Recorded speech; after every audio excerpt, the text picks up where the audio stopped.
सरकार हाय हाय युती सरकार हाय हाय युती सरकार हाय हाय फडणवीस हाय हाय फडणवीस पाचशे पाचशे पाचशे पाचशे पाचशे पाचशे पाचशे पाचशे अजित पवार हाय हाय एकनाथ शिंदे हाय हाय फडणवीस सरकार हाय हाय अजित पवार पाचशे फडणवीस पाचशे फडणवीस पाचशे पाचशे युती सरकार पाचशे फडणवीस सरकार पाचशे युती सरकार पाचशे फडणवीस सरकार पाचशे युती सरकार पाचशे फडणवीस सरकार पाचशे युती सरकार पाचशे फडणवीस सरकार पाचशे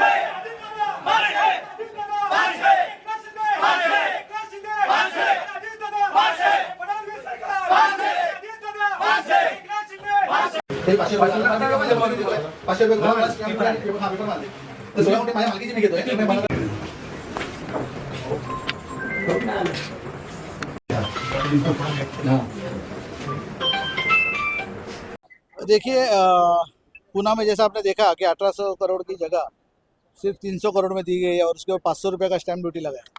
तो मैं चाहता हूं कि ये जो भ्रष्ट सरकार है ये किधर ना किधर अभी इसको उतारना जरूरी है और उस माध्यम से यहाँ पे सब विरोधी पक्ष यहाँ पे इकट्ठे हुए। अब देखते हैं कि पूरा महाराष्ट्र में अब देखते हैं कि हमारे मयेकर साहब ने जो शिवसेना के उबाटा गेट के लीडर है उन्होंने 130 करोड़ का घोटाला खाली मीरा भाईंदर का दिखाया है। तो इसके खाली विचार करो 130 करोड़ का घोटाला खाली मीरा भाईंदर में, पूरे महाराष्ट्र में क्या होता रहेगा। पूरा महाराष्ट्र की जो जनता है वो अभी जान चुकी है ये जो भ्रष्ट सरकार है। आप देखते रहेंगे मीरा भाईंदर हो महाराष्ट्र हो सभी जगह पे जो आमदार खासदार अपना परिवार का रक्षा करने के लिए करोड़ों का नुकसान कर रहे हैं गवर्नमेंट का और खुद का फायदा कर रहे हैं, तो उसका निषेध कर रहे हैं। उसके निषेध करने के लिए हम लोग यहाँ पे सब इकट्ठा हुए।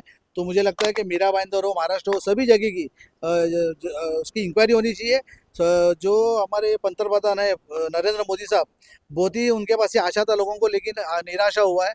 देवेंद्र फडणवीस जो बड़े बड़े दावे कर रहे हैं कि यहाँ पे हम ऐसा करेंगे, ये स्कीम लाएंगे, वो स्कीम लाएंगे, लेकिन आप लोग के लिए चला रहे हो कुटुंब आपका जो कुटुंब है ना, लड़का बीवी बच्चे जो अभी बहू है उनके लिए आप स्कीम चला रहे हो। जितने भी नागरिक को फंसाने का काम कर रहे हैं ये आमदार खासदार कर रहे हैं। इनकी जो बड़े बड़े घोटाले है वो बाहर निकलने चाहिए और सही में अगर नरेंद्र मोदी साहब आपको सही में अगर जनता का काम करना है तो आपको इनका भ्रष्टाचार निकाल के इनके ऊपर गुना दाखिल करने के लिए आप ही लगाना चाहिए।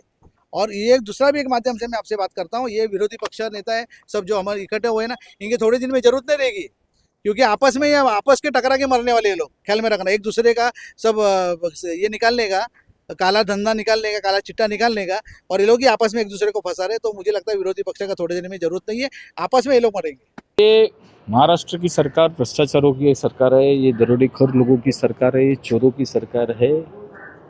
ये सरकार इसी तरह से काम करेगी और जो काम पिछले दिनों उन्होंने किया है, पुणे की खासदार मुरलीधर मोहोळ जी का यहाँ पर जो हुआ, जैन बोर्ड की जो जगह थी उन्होंने ली थी, सभी पत्रकार सभी एक्टिविस्ट के बारे में बोलने लग गए, तो वो सौदा कैंसिल हो गया और किसी को सजा नहीं हुई। इसलिए बोला जाता है कि ये चोरों की सरकार है। उन्हें दरोड़ा डालने का, चोरी करने का, चोरी का माल जब भी पकड़ा जाएगा तो कोई गुनाह नहीं होगा। इसी तरह से इस बार पार्थ पवार जी है जो हमारे फाइनेंस मिनिस्टर है, उनके बेटे हैं, उन्होंने एक सौदा किया था। उन्होंने एक जगह का सौदा किया 1800 करोड़ की, पुणे जिले की जगह 1800 करोड़ की जगह उनको 300 करोड़ में बेची गई। 1800 करोड़ रुपए का जगह का वैल्यू 300 करोड़ बताया गया और सिर्फ 500 करोड़ की उन्होंने स्टैम्प ड्यूटी भरी गई। उसके वजह से आज हमने इधर आंदोलन किया। सरकार से हम सवाल कर रहे हैं कि बाबा आपने बड़े लोगों को ही सहूलत देने का तय किया है क्या? गरीब लोगों को कौन सहूलत देगा? इस तरह की सहूलत आप मुरलीधर मोहोळ को देने जा रहे थे, आप इस तरह की सहूलत आप कौन हमारे अभी के जो पार्थ पवार जी को दे रहे हैं। तो हम उसके ऊपर से आंदोलन लिया उस विषय पे और हमने उनको आज निवेदन दिया है। देखते हैं महाराष्ट्र शासनाची जो अभय योजना है, उसके अभय योजना के अंतर्गत जो महाराष्ट्र में जितने गरीब आदिवासी और पिछड़े लोग हैं जो आर्थिक दृष्टया सक्षम नहीं है, ऐसे लोगों के लिए मुद्रांक शुल्क में सहूलत देने का ये अभय योजना का परिभाषा है महाराष्ट्र शासन की तरफ से। हम लोग उसका स्वागत करते हैं, मगर हम लोग ने जब लाभार्थी की सूची निकाली तो उसमें मीरा भाईंदर में ही नहीं बोलेगा तो बहुत से लोगों का नाम आया और वो गरीब नहीं है, वो बहुत पैसे वाले हैं, बिल्डर है, व्यापारी है, ऐसे लोगों की सूची मेरे पास आई। तो उस सूची को मैंने देखा तो वो 113 कोटी 97 लाख रुपए यानी 97 लाख रुपीस की वो पूरी सूची है। और ये इसके लिए हम लोग JDR को एप्लीकेशन भी किया कि ये इतनी आपकी थक बाकी है तो उसको वसूला जाए, और जो ये लोग है उनके ऊपर दंड लगाए, उनका ये मुद्रांक शुल्क उनसे भरना कराए और उनके ऊपर गुनाह रजिस्टर करे। मगर आज 2 साल हो गया, उनके ऊपर गुनाह रजिस्टर होते नहीं है। हमारा इतना ही कहना है कि एक बाजू से सरकार बोलती है कि सरकार के पास पैसा नहीं है, लेकिन ऐसे लोग चोरी करेंगे तो सरकार के पास पैसा आएगा ही क्यों? सबसे अच्छा आदमी यानी आम आदमी है जो सरकार का टैक्स भरता है, रोड टैक्स भरता है, GST तो हमेशा भरता है। हाँ, आज अपन बड़ा पाव खाने को जाओ उस पर GST लगती है।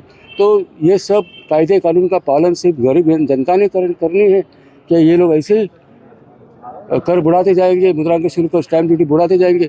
तो हम लोग यही कह रहे थे कि ये आम आदमी को भी 500 रुपये लेके स्टैम्प ड्यूटी कर दी जाए।